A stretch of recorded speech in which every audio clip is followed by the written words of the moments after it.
if a straight wedding procession and a gay pride parade ran at each other full speed, there'd be no impact when they met. They would just merge effortlessly and move forward as a single entity because they were the same thing the entire time.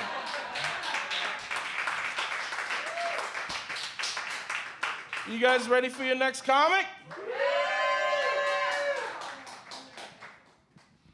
Like I said, one of the most unique voices in Portland comedy, someone I love very much. You're all gonna love him too. Make a lot of noise right now for Nicky Moon!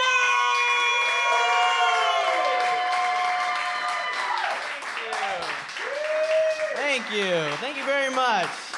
Get up one more time for Pasi, everyone. Fucking destroying. You think you're better than me? You think you're funnier than me just because you have funnier things to say? That's right. Navigate. A little disclaimer before I officially start. Not a very political person. Not very political. Don't really care for anything. I don't even really care about like myself. I kind of go out of my way to not support causes. And I'm very non-biased. I'm very non-biased with all the causes I choose not to support. I don't even like supporting the causes that are obviously really good for me, like recycling. I kind of go out of my way to not recycle. In fact, I hate doing chores around my house, but I love taking out the trash because all of it goes in the trash. My brothers will put specific designated ones okay, it's your turn to take out the trash. I'm okay, all of it. Everything eventually becomes trash. That's how. It's just my opinion. That's my political view on everything. Everything becomes trash. I don't know. When it comes to I don't know what it is about well, it's hard for me to have any political view whatsoever, just because. Well, for the most part, I don't care, and secondly, I just don't think anything is real. I don't think anything is real. Especially stuff on the internet, but mostly just stuff I see in front of me. Listen, I don't even have a very complicated life. I get up at 8 a.m., I get in my car, I drive to work, I come back from work. The only thing I really see are squirrels and trees, so to me, the only thing that really exists are squirrels and trees. Squirrels definitely exist. No, they exist. I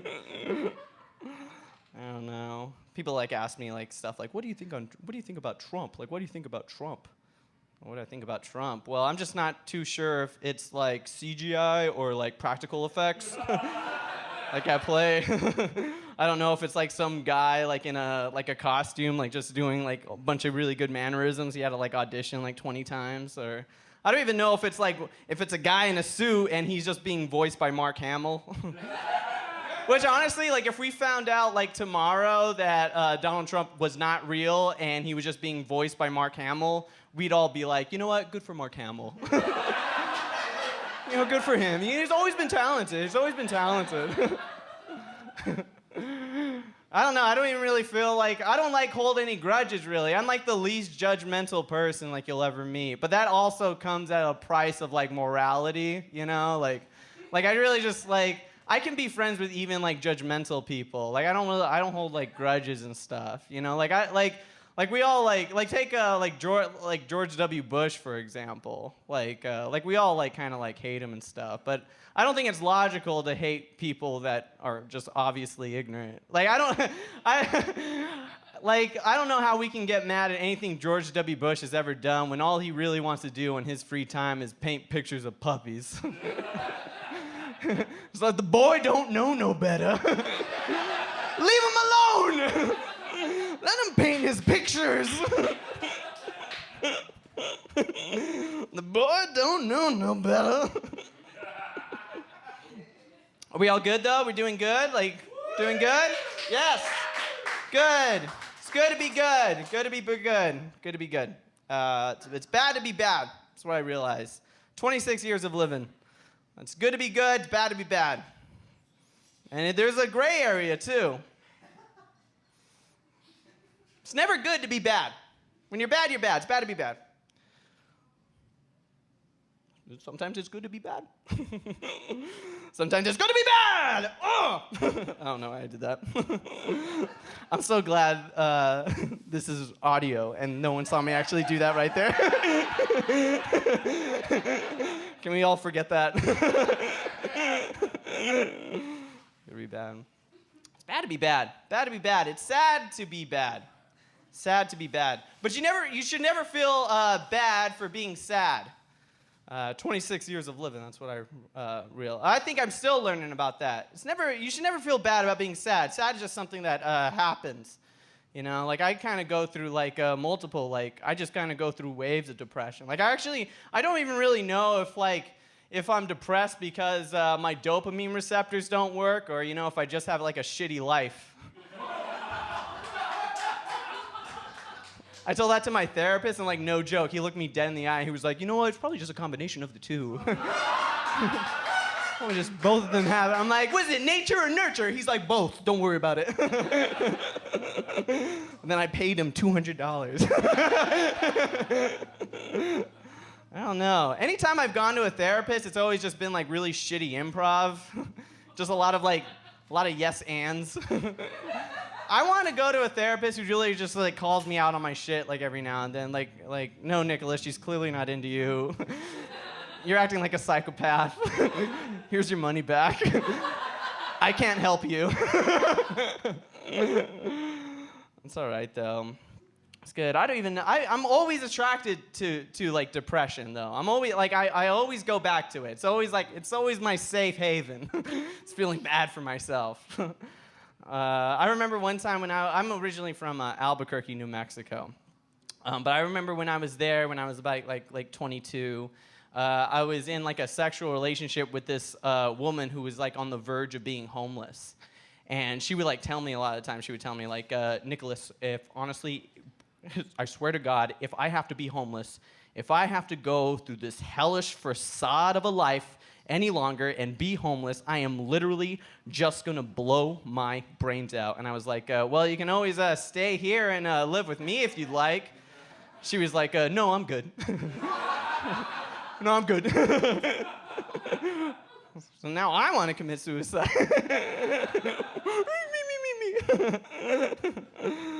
That's all good, though. I don't even know how I feel about how we treat suicide, like, in our current society, you know? Like, I feel like we definitely, like, we're not afraid to address it, but we are afraid to address it, you know? Like, if you have a friend that's, like, who's, like, obviously depressed and you're worried that he's going to commit suicide, you might go up to him, but you won't actually ever say the word suicide to him. Like, you'll kind of beat around. You'll replace the word suicide with something else that's, like, almost, like, equally as, like, kind of offensive. Like, you're not going to do anything crazy tonight, are you? You're not going to do anything... If you're saying crazy, you might as well just say wet and wild. Because that's what suicide really is. You're not going to do anything wet and wild tonight, are you? Sometimes they won't replace the word suicide with something else. Sometimes they'll just act out suicide. Sometimes you're not going to do anything like... You're not going to do anything like... You're not going to do anything like... You're not going to do anything like... You're not going to do anything like that tonight. No, he's like, no, I'm not. Or how are you doing when, like, the guy's crying? I'm crying. It's all good, though. I feel like for the most part, like, with... well, like... I don't know, like, I've always gone back to suicide. Like, suicide is always, like, a reoccurring kind of... I remember when I was 18, I wrote my first suicide letter. And then just this year, I went back and I reread it because I saved it in my Macintosh. I realized that I'm a very petty suicide letter writer. Like, I'll name names, I'll point fingers, and I don't care who I blame. Like, honestly, it makes me feel better to think that you'll feel bad after I die.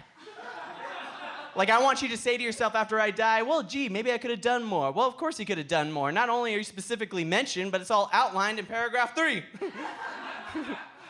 That's the worst thing. What's more depressing than an unread suicide letter? Do you know how much time I put into this? He's like in the closet. He didn't really commit suicide. He's just like looking at.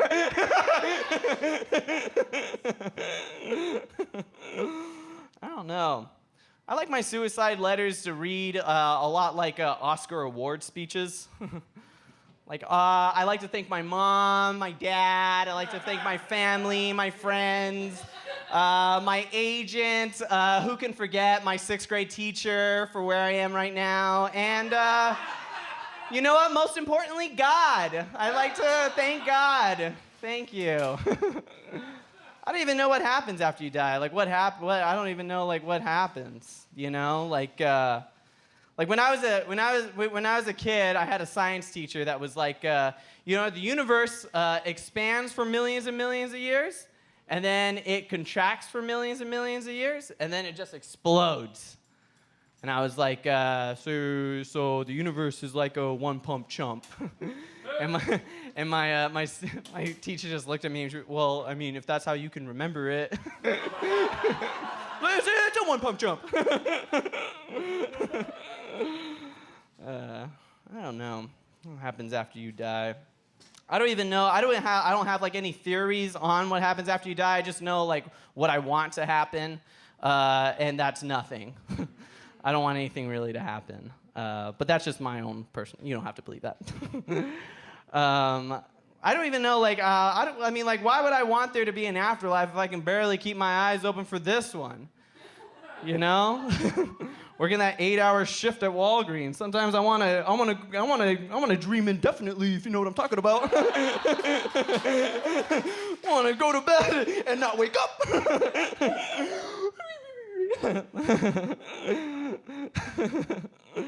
I don't know. I can't imagine. Can you imagine? Like, okay, so say I'm wrong. Say there's nothing that happens after death. Say that all that happens after death is that you just turn into like a beam of light and then you just travel around the cosmos experiencing all-knowing truth for all eternity. Like, can you imagine experiencing all-knowing truth for all of eternity? Ah! Make it stop! It's my impression of someone in the episode. No!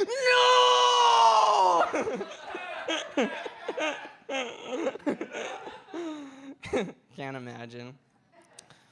I don't know. My dad, he was a very Catholic man. My dad would raise us Catholic. And I think he only did that because he wanted to instill the fear of God into us the same way that we feared him. But when you grow up, you realize that there's nothing to be afraid about, you know, because your dad is nothing more than a frail old man, and God doesn't exist. Like, I don't want to brag or anything, but I'm pretty sure I could destroy my father in a fight. And God, too. God, for that matter. Well, he doesn't even exist. He doesn't even, like, show up for, like, the fight. What am I doing right here? What am I doing? Whoa, hey there, little guy. Hey there. Whoa, whoa, hey there. Hey there. I'm doing nothing because there's nothing to lean on. God doesn't exist. It's a little bit morbid. My dad was an interesting fellow, though. He used to say things to me growing up. He used to be like, you think you're man enough to take me? You think you're man enough to take me? And it's like, no, I'm 8. I'm an 8-year-old baby boy. I like my, for as much shit as my dad gave me when I was younger, he to this day is like the only person ever to ever like, I mean, he paid for like my car when I didn't have any car. I mean, he doesn't have that much money, you know. He gave me like $4,000 and picked out a car for me, and he told me that I can pay him back in payments, and I was. I was. $25 every 3 months. Eventually, my dad gave me a call like a year ago, and he was like, you know what, just forget about it. But Dad, I'm up to $100 already. It's been a year. I like my dad, though. My dad will do strange things. I really like, I like watching my dad eat. Love watching my dad eat. My dad will put like grape jelly on pizza, and not even like good pizza or like good jelly. He's putting like spreadable Smuckers on Domino's. My dad will put salt on Big Macs. My dad will take a bite out of a Big Mac and say, nah. You know what this needs? You know what would make this perfect? He'll line them up. My dad, I love watching my dad watch movies. Watching my dad watch movies is so enjoyable. You know, my dad just gets so confused so easily. You know, like watching the movie The Departed with him. So wait, I don't get it. So wait, how come Brad Pitt is playing like every single character? It's like, Dad, Brad Pitt's not even in the movie. My dad thinks all male white actors in between the ages of 30 to 50 look all alike. Like watching the movie Ocean's 11 with him. So wait, I don't get it, so wait. So, a team of Ben Afflecks are trying to steal another individual Ben Affleck's money, and Bernie Mac's trying to put it all together. It's not even in the movie. My dad's all right. My mom's okay, too. I really like my mom. She used to do this really annoying thing to me where she used to say, like, you know what, the problem with you, son, is you have low self-esteem. That's like the worst thing to say to someone with low self-esteem. Well, the problem with you is you. That's all there is. Do you guys ever feel like you could make the yellow light if you just liked yourself a little more? Like if you just had like more confidence in your overall, like how you take on the world. I don't know. I have like a car right now, but like I don't even know how I don't really drive it too much because I just don't have money for gas. I have an online bank account. I love my online bank account because it breaks down everything that I spend for an entire month in a nice little pie chart. So I can actually see my alcoholism eating the rest of my life away.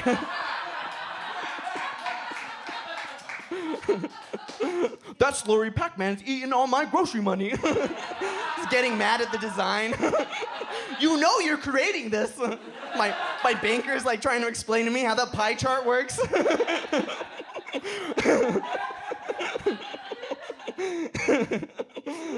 Why is it set up like that? You're in charge of your card.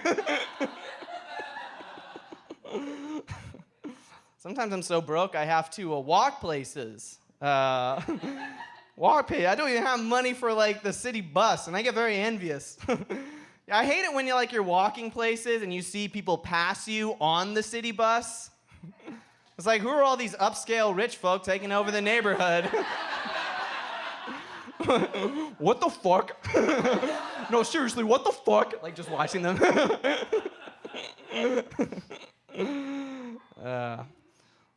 I don't know, sometimes I'm on my bike. Sometimes I get on the old bike and go to bar on a bike. That's not really that satisfying for me, being 26, attractive. High sexual drive. High sexual drive.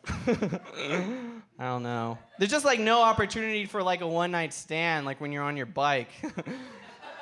I mean, just like logistically, I'm on my bike. It's not we have to really plan this out if you're down. Like okay, so I mean, we can either, unless you're willing to put my bike in your car and put me in your car and then drive to your place, but you're gonna have to drive me back here in the morning. Or you know what, if you just wanna go to your place right now and wait 40 minutes for me to bike to you, we can always fuck that way, baby. Baby. Babies love when you say baby. What makes that situation the absolute worst is when you actually do meet a woman that does want to take you back home, and when you get to her car, you realize that the car is too small for the bike to fit. So then it quickly becomes very transparent to how desperately you want to have sex by how hard you're trying to cram that bike in that car. Like, it'll fit, I swear to God! It will fit!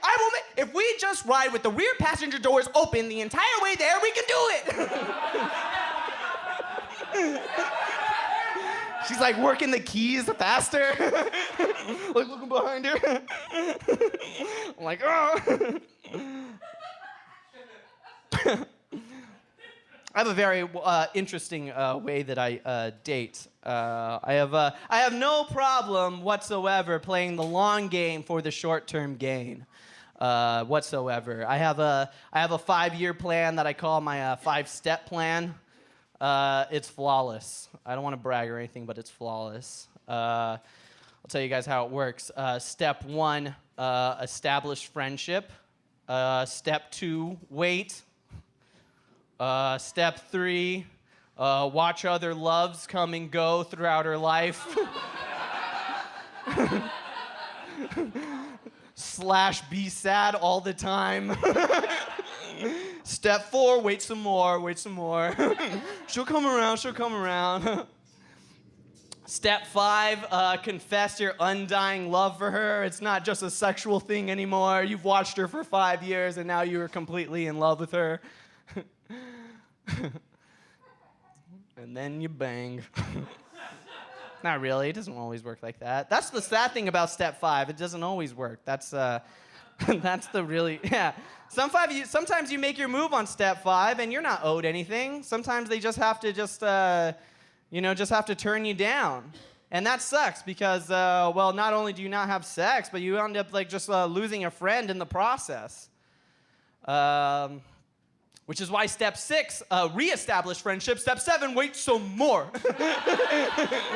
I can never lose. That's the great thing about the 5-step plan and the 5-year plan is there's always another 5 years I can wait. Like it just keeps going. Do you guys remember that scene in like the first Terminator where that semi-truck blows up and you think Arnold Schwarzenegger is dead, but his exoskeleton just rises up from the ashes and he just keeps on going anyways? That's how I would describe my dating. I'm coming. With like a limp. Yeah, it's all right though. For the most part, I recently got fired from Walgreens. This is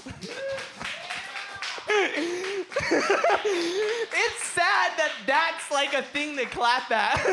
You don't work at Walgreens anymore. Oh God, I used to work in the photo department. I like working in the photo department. A couple things when you work in the photo department anywhere you work is that they tell you right up front that you have to be on the lookout for child pornography. And you have to report it if like you ever do see it. And that kind of puts us like in an awkward situation, you know, because the majority of the pictures that you get when you work in a photo lab are all naked babies. Like we're just getting naked baby pictures. So it makes our job pretty hard because we have to decide which naked baby pictures are taken for sexual intention or not. And how do I do that if I'm not a pedophile? Like, I can't decide who the sexy babies are and who the unsexy babies are. I'm like swiping left and right.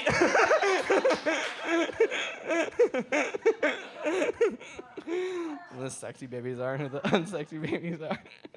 My worst fear is to report something that's not actually graphic. That's my worst fear. Like, Nicholas, this is clearly just a mother giving her child a bath. Well, that looks like pornography to me. I want to be that baby. And that's how I feel about child pornography. You can note me on that. It's not bad if you want to be the baby. That's all right. You have to truly want to be the baby, though. You can't cheat. I don't know. I don't even know how I feel about like sex and stuff. At Walgreens, people would at Walgreens, people would like, well, they'd have like their own like porn sometimes that they take in and want you to develop, and like, and some employees didn't want, some employees really didn't like, they took like a moral objection to it. I was like the other kind of employee, like I really liked, Like, if you need a 5x7 canvas-sized picture of your dick, I'm your guy. I'll get a frame for you. I'll actually, like, put, like, the wood together for the canvas frame. Hey, don't worry about it. It's on me. I don't charge. If you have a dick pic, I won't charge you for it. Technically, I'm straight. Technically. I say technically because I've only had sex with women. So technically I'm straight, but abstractly, nothing is straight. Right? Yeah. What does that mean? Abstractly? I don't know, like, I don't even know what the word straight really means. Like I feel like a lot of things that we do as straight guys are really, like, pretty gay. Like the hardest I ever get really is watching my own dick get hard. I just like watching it get hard. I was like, oh, I'm sexually aroused. I'm alive. And that's not like just me either. That's just what guys do. That's all a dick pic is. All a dick pic is really just like, nice. Oh, it's a good one. Deciding what filter to put on it. I don't know. I recorded myself having sex about 2 years ago. It has subsequently been my porn for the past 2 years. It's like my only porn, really. It's like the only thing I watch. I finally have found an interesting, intriguing, relatable protagonist that I can root for. That's me on that screen. I'm all about that me porn. You guys know what me porn is? Me porn is I'm waiting for you guys to answer. Me porn is a fictional website that does not exist, that I wish did exist. Because it's not like you porn. Well, it's me porn. It's not about you. It's about me. I want to go to meporn.com, and I want it to be exactly like youporn.com, with different categories and a search engine so I can find my preferred fetish. Like, I want to go to the deep throating section, only because I want to see me deep throat me. I want to go to the lesbian section, because I want to see me scissor me. I want to go to the cuckolding section, because I want to watch me watching me fuck me. That's how deep it gets. I feel like for the most part, I started my like sexual career like way too early though. Like my whole sexual filmography, like it's an IMDb thing. I don't know. I just started too early. Like when I was 9 years old, I sucked a cock, but it was another 9-year-old boy's cock, so it's all fine. It's just boys being boys. That's a very socially progressive, morally questionable father. Hey, let the boys have their fun. They ain't harming nobody. When me and this other kid were doing it, though, we rationalized it in our heads. We rationalized it, like when we're in relationships with women, we're really gonna wanna know how to do all this stuff. Like suck cock. I found him like years later on Facebook. I found him years later, and the guy has like a wife, and he has like 2 kids, and he's like been in the military. It's almost like he's lived his entire life to prove he never had his cock in my mouth. I was hurt when I was honestly hurt. I looked at his face, I was like, this filthy fucking liar. Your cock was in my mouth. I want to know exactly how special those Land Before Time sleepovers really were. Land Before, oh, it's so dark. When I was 13, I broke my father's computer with one single AOL chat room message. My username was Brett Favre 69. With this username, no one can deny me sex ever. Brett Favre 69, so sexy.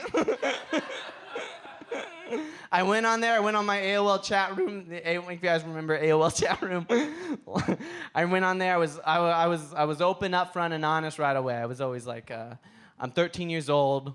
Who wants to talk dirty? I remember seeing the message boards light up for a few minutes from all the activity, and then the computer screen just froze. I turned the computer off. I turned it back on. There was a message on the screen that said, "This computer is being reported to the government for child pedophilia." I remember my dad getting home. He like looking at the message. I actually saw his face go from like anger to like fear. Like him like calmly sitting me down like, "Listen, Nicholas, they're gonna think it's me. They're gonna think I'm Brett Favre 69. I don't even know how you defend that either. Like, how do you defend that? Like, he sees them, like, 13 years old looking to talk dirty. How do you spin that? Listen, Dad, I was just trying to make friends.